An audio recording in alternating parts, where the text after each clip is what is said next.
Hello, hello, everybody. Welcome to another episode of Let Fear Bounce. This is Kim Langling, your host, and I'm so happy that you are deciding to spend just a small part of your day with myself today and my special guest. And he's a returning guest, folks. It was been 2 years since I had him on last. His name is Roger Leslie, and he is an author and a scholar in the fields of education and success.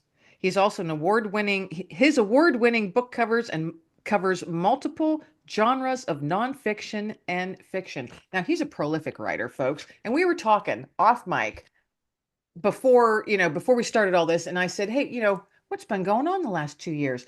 And so we're talking about two books that he published. And I said, so what else do you got going on? He goes, well, Kim, I've actually published 6 books in the last 2 years. And I'm like, what in the world are you doing? Welcome, Roger. Oh, well, thank you, Kim. I'm glad to be here. And if we want to start and end with a note of hope, I just want to tell people that inspiration is striking all the time. If you take inspiration to action, wonderful, miraculous things happen every time. I agree. Couldn't have said it better myself. What a cool way to start off the show. Inspiration. And so there's a good question. I want to know where your inspiration comes from with that first book that you wrote. Where did that, and I know this is a while back, where did your inspiration come from to even start to write? When I was 13 years old, I went to go see the movie Murder on the Orient Express, the 1974 version, with my dad and my brother. And the first time I sat in the theater watching that movie, I kept marveling at the writing because it was intriguing and suspenseful, but there were many funny lines in it too. And I was just so impressed. When we left the theater, my dad said, well, Grandma, his mother, loves Agatha Christie. Why don't you come back and see it with her? The second time I was sitting in the theater watching that movie, something shifted in my mind. And I went from, wow, this is so cool. I admire whoever wrote this, to, this is how I want to change the world. This is going to be my gift to the world. I want to be an author. So you had an epiphany at 13. I did. I did. How cool is that? Because, Well, and I think a lot of folks at that age, they can't honestly sit there and say, I knew exactly what I wanted to be and what I wanted to do. well, here's the great thing, Kim. As soon as you make a decision like that, the universe will come to support you. And here's what happened for me. I was in the eighth grade at the time, and I never had an English teacher give us a creative project as an assignment.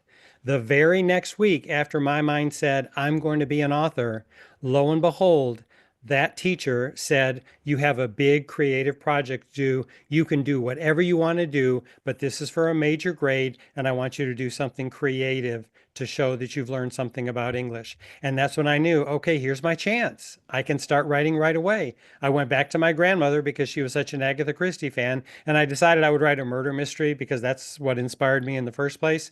And so she helped me come up with ideas and a motive and how we would, how the detective would figure it out. 50 pages later, I had my first story. It's so awesome. And what a cool story. How your journey began. That's just I love it because it started with your family, with your dad taking you and then you spending that extra time with your grandma. I just Yeah. think that's just lovely, actually. And that's the part of the exciting thing because, when I first decided I was going to be an author, I didn't know any authors. I wasn't related to any authors. I loved to read, so I knew about a lot of authors. But of course, I loved classic literature, so many of those authors had already passed. So I had no idea how to make a living being a writer, what writers did other than write. I just thought, I'm going to write, I'm going to learn how to do it. One of the blessings is, though, if I had any idea how long it would take me to get my first book published, I probably would have given up. But the not knowing kept feeding my inspiration because I kept thinking just around the corner is that first published book. And I kept learning, I kept getting higher education, I kept, meeting people, going to conferences, learning, and I kept writing and writing and writing until finally, when I was age 31, my first book came out. So imagine from 13 to 31, if I had any idea at 13 that nothing would happen the way I was dreaming for so many years, I would have given up. I would have thought, "Oh, this is too large for me." Life has a great way of only giving you just what you need in the moment, so you keep moving up that mountain. And the I like how you mentioned a couple times you just kept learning and learning. And I think as an author myself, and any author I've spoken with said they are constantly learning something new, either about themselves or the craft of writing, whatever the case may be. And I think that is so important to just keep on learning and have an open mind and, maybe toughen up your skin a little bit because editors and rejections and you have to be able to handle. It's not just sitting down to write. There's a whole lot more into getting a book out there, which of course but I love how you did mention that you just kept learning and learning and learning, and I think that is one of the main things of being a good author is having that open mind to continue to learn, because every day is new and you're gonna learn something new every day. At least I try to. That's one of my goals. So I'm going to toss that question at you. For me, each day I try and learn something new, whether it has to do with writing, taking care of my garden, my dog, whatever. I try and learn something new. Is that something that you practice within your life? Absolutely, I do. And the challenge for me is my mission in life is to inspire people to live the life they dream and empower them to follow their own unique spiritual path through this life. And so my the undercurrent of everything is I want to love. I want to love people. I want to love the earth. I want to love animals. I want to love everything. So whenever judgment comes into my mind, Mm. that's a chance for me to say, I need to learn something here because I have replaced love with judgment. Whenever I'm in judgment, I'm out of love. And so whenever everything's a mirror. Everything that we see and do in this life is a mirror. So if I look out at something or someone else and find fault with it, it's time for me to realize, oh my gosh, that person is just a mirror for me. What is it in me that I need to start working on? Because I noticed something in somebody else and it's not about them, it's about me. That's a good one. That's a good one. Because I often say at the end of the day, if I can look in the mirror and still say, Kim, did you do something good today? Did you learn something good today? Are you actually a decent person? Were you a decent human being today? You know? And I like how you said when that if you find yourself judging, that you're that love has left the picture on that. And that was such, and I just paraphrased because I tried to write down what you were saying, but then I lost track because I was trying to listen at the same time. But when you say, if you find yourself judging people, that you're not you're out of love. You're not loving. You're being judgmental. What an amazing thing that, well, by golly, the world could learn from, huh? You Well, know? and there may be people watching and listening right now who think, well, how do I get that sense of purpose daily? Here's what I recommend. Develop your own practices. Hmm. For me, I call it getting in the pew because every workday I pray, that's P, I exercise, that's E, and I write, that's W. So PEW, my day, my work day at least, which is Monday through Friday, is not fulfilled unless I get in the pew. And as a result, I'm doing something for my soul and my heart by praying, doing something for my body by exercising, and doing something to leave a legacy by writing. And so I recommend to people who are tuning in with us right now, one way to do that is just to have some practices that are yours alone. That you say, if I do just this today, then I will have gone to bed a happier, better, more fulfilled person than I was when I woke up. Because it's not about these huge things that we do occasionally. It's the day-to-day tasks we take on daily that determine who we are and how our journey ends up. When a book of mine comes out, from the time I was very little, I had this dream. Oh, my ultimate fantasy was receiving in the mail a box of books from my publisher, opening it and seeing the hard copy for the first time. It's like holding it in my hand for the first time. I love that experience. I still love it. 20 books later, it's still a highlight of my life. But that takes about a minute and a half. The real joy is the time I spend writing and rewriting and rewriting and getting feedback and doing better and being better and seeing myself grow as a writer, because that's 99% of the time we spend in our lives is doing the work. The results, which can be fabulous, take very little time in our life. And so, when we do hit those big milestones, it's great to celebrate, but celebrate the journey along the way. That's where the real joy is. Celebrate the journey along the way. Yes, because those big, big moments, they're fleeting. They're short and they're fleeting. Like you said, just what a tiny percentage. Yes, enjoy the journey. And I'm always I try and start each day of with three things I'm grateful for. And that could just be, I'm so grateful that I woke up today. Thank you. Part of my prayer, part of my P, I'm so thankful. Or it could be, I am so very thankful for this first cup of coffee. It could be any little thing, but I think a lot of things we forget throughout our busyness of the days, we forget to be thankful and grateful for all that's around us, the journey, all those little things that make up our journey. So you're sitting down to write for a few hours a day, or maybe it's just an hour a day, whatever. But for the rest of the day, are you thankful for that too? Are you thankful for those little steps that got you to the point where you could sit in that chair and write? You know, that's Absolutely. that's yeah. So I'm trying, and that's a practice that it's very hard for a lot of folks. And I know it's hard for me some days. Because some days you're just like, I don't feel like being grateful. You know? Wah, wah, wah. So here's one of my favorite spiritual moments in life, Kim, that I'd like to share with everybody. So, yet many years ago, I was a full-time librarian and I was pursuing my PhD, so I was working on the dissertation. But I have an ironclad rule that I have to write every single workday, period. So even though I was working on my dissertation, which is a form of writing, that doesn't count as I would need to be writing some of my books every single day. So I was in the middle of my dissertation, working full time. I was the only librarian. I had a secretary who was my aide, but I was the only librarian for a school of 4,000 students. So I was just overwhelmingly busy. I got to the point in the dissertation where I was so emotionally and mentally exhausted, I just thought, I can't write. I can't write. My objective every day was I would get to work early so that I could write for a few minutes before my workday started. So I knew if that's all I did, at least I did a little something.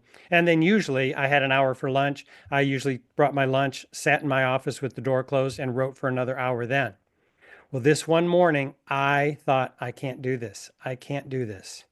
And one of my spiritual guides is my other grandmother, my maternal grandmother, not the one I saw the Murder on the Orient Express with.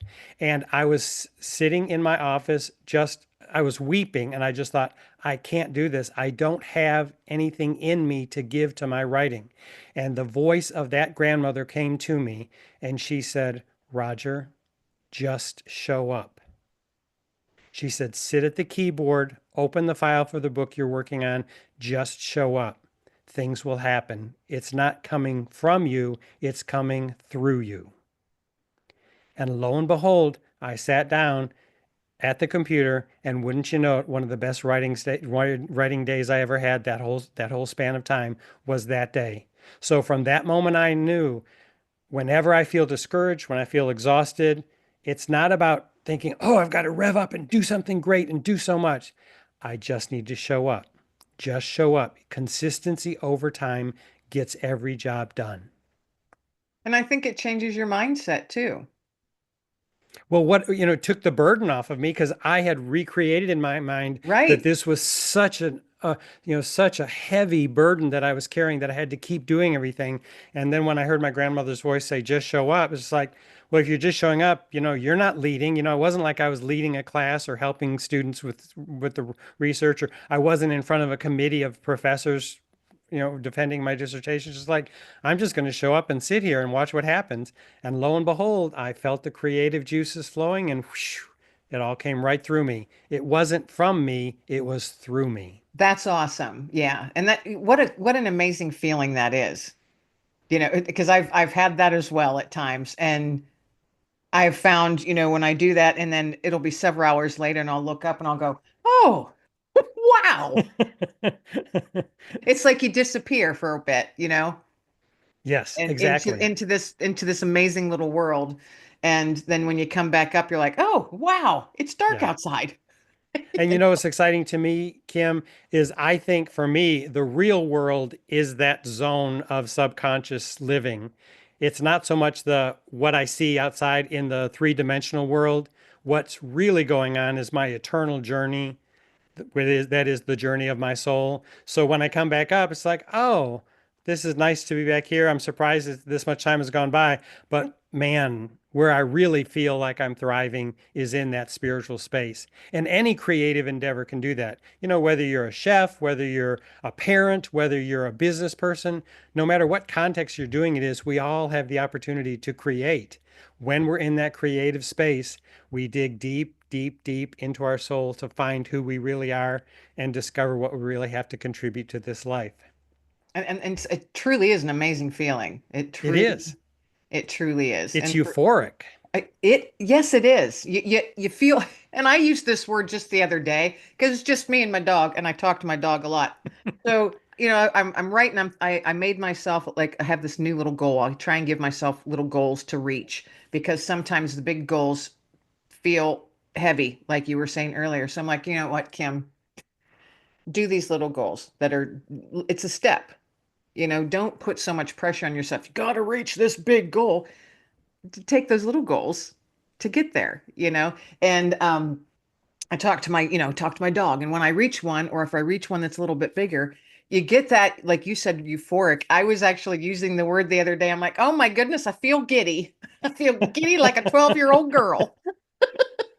And I thought, and giddy to me is just a fun word to say anyway. It's great. So I was like, oh my goodness, I feel giddy. And so, it is, it's a fun feeling. For me, it's giddy. For you, it's like euphoric, whatever. It takes you to another level a little bit outside yourself. And you're like, wow, I just did something pretty darn cool, you know? And what a fun feeling it is to know that you're creating something that you're going to gift out into the world.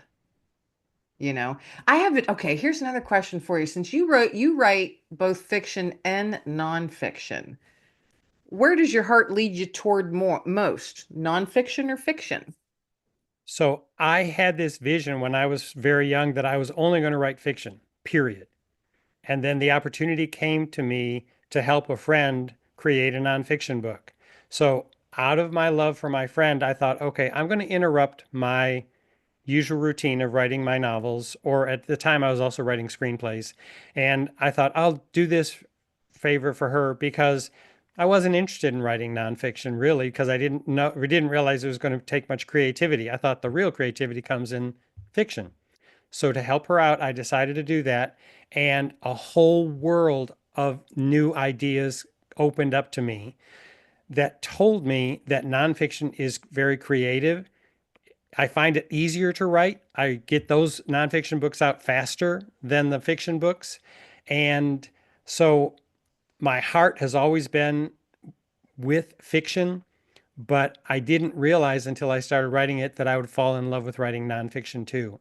I had an agent at one time. She was promoting me, shopping around my manuscripts in New York. And finally, she met with me and she said, Roger, you do too much because I have books published, biographies, memoirs, historical fiction, movie reference books, librarianship, inspirational books, self-help books, spiritual books, calendar books. I do a little bit of everything. Anything that inspires me, I thought, well, I haven't done that before. I like this challenge. Let me try that. Yeah.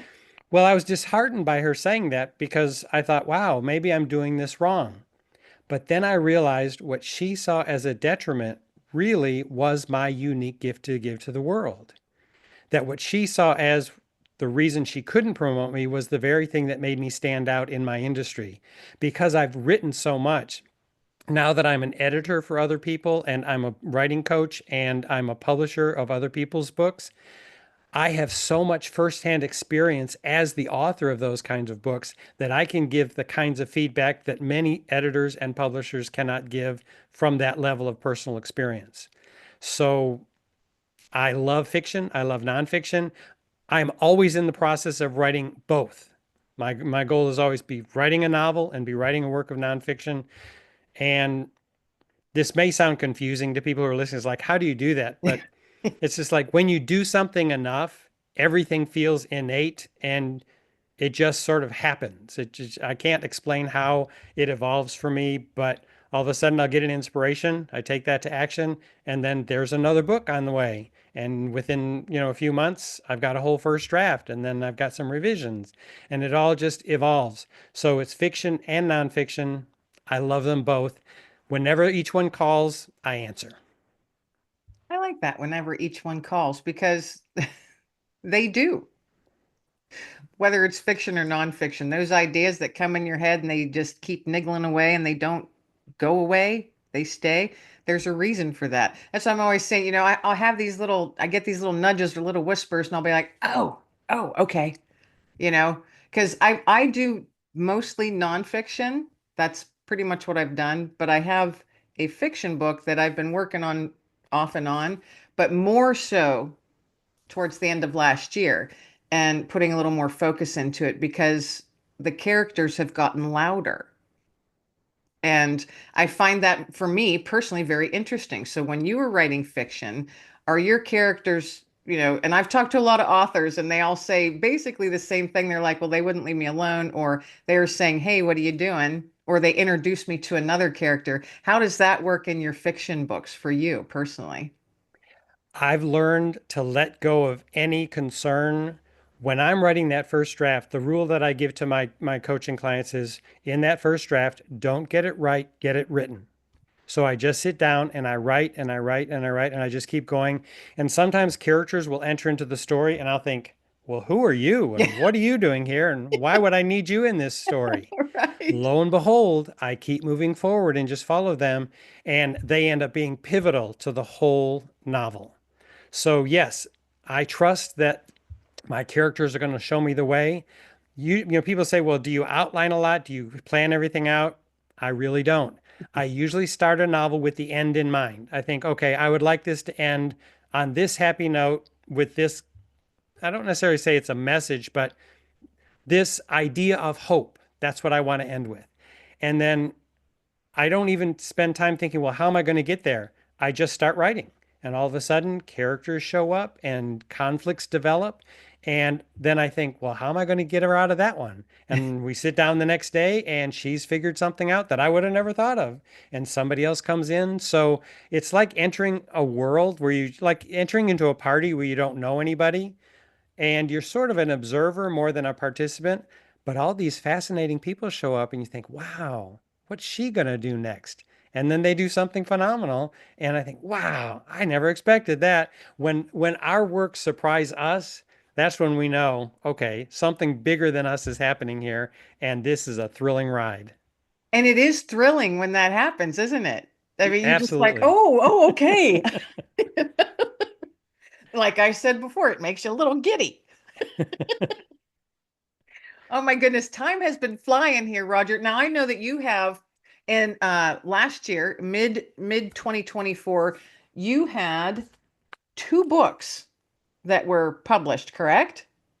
Well, Light Come Out of the Closet came out in 2023, and that's a Oh, I'm sorry, memoir. 2023. So That's name okay. that one again, please. Light Come Out of the Closet. And it is a memoir of my spiritual journey from where I was growing up around age 11 to my epiphany of who I was as a spiritual being by the time I was about 17. That came out last year. And this year, and what I'm promoting now is No Stranger Christmas, which is my new Christmas novel. Awesome. Awesome. So what do you have on the back burner? Or is that anything that you can even share with us today? So I am currently writing 7 books. I'm at Of different course you stages. are. Of course I am. But the next one that's coming out, we're actually in the final stages of typesetting the next one. It's called Being Mr. Leslie, What I Learned from My Students About Teaching and Life. And it is a tribute to 52 of the students I taught back when I was a high school English teacher back in the 80s and 90s. And that book comes out May, right before my birthday in May. Oh, how awesome. And what a cool book that will be. I'm thrilled because I've gotten to reconnect with nearly all of the students that I wrote about. I had to find them because I wanted to do a section on like where are they now? Whatever happened to these kids? And I was able to find almost all of them and share with them their individual section about when I wrote about them and get their feedback. So it's going to be a huge reunion in May of next year. And I can't wait to see some of them because, of course, now they're in their 50s, the late 40s and 50s. And it's just like, wow. And I haven't seen many of them all these years. So it'll be a great reunion. And what a thrill for each of them. I hope so. That was my intent. Yeah. That I wanted it to be a gift to each of them. Oh, how fun. How fun. So let folks know where they can find you and all of your books and all that good stuff. So everything they might look for is on my personal website, which is just my name, rogerleslie.com. Information about my publishing, my coaching, my editing, all the books that I do, the classes I teach, anything you might want to know about me, book related, will be on my website, rogerleslie.com. Awesome. Awesome sauce. Folks, be sure to check out his website because, as you've heard from him, he's a very busy guy and he does a lot of stuff, but a lot of really good stuff. I am so looking forward to seeing what you've got coming up next, this year and the books that are coming out and all of that. So, congratulations on all those amazing things that you've been doing, Roger. That's amazing. Thank you so much, Kim. Now, I ask all of my guests as we wrap up the show to toss out a nugget of hope to the listeners. So, what would your nugget of hope for the listeners be today? I think we're all looking for heaven or some form of what we think heaven might be. I think we're already there. As you mentioned earlier, it's about being present in the moment, being grateful, and being aware. If we just slow down enough, we will know that the heaven we've created is already here. Just slow down. Oh, that's lovely. That's a beautiful nugget. Thank you. I think a lot of folks out there listening right now are grabbing on to that one because it's very timely. So thank you for sharing that nugget of hope, Roger. My pleasure. And thank you for being my guest again. This has been so much fun. Thank you. I just love this conversation. It's been an absolute blessing. Thank you. I feel the same way, and being with you, Kim, makes me giddy. Kitty, yay. My job is done. Everybody out there, I hope you enjoyed this episode. Be sure to tune in each Wednesday, folks. This is Kim Langling, your host of Let Fear Bounce. Everybody be well, stay well, and above all, be blessed. Thank you so much for tuning into today's episode of Let Fear Bounce. Your time is precious, and I am so grateful that you chose to spend just a small part of it with myself and my guest today. If you've enjoyed today's conversation, be sure to like and subscribe so you don't miss our weekly nuggets of hope and inspiration. And remember, folks, let fear bounce because you've got this. So until next time, folks, keep your light shining bright.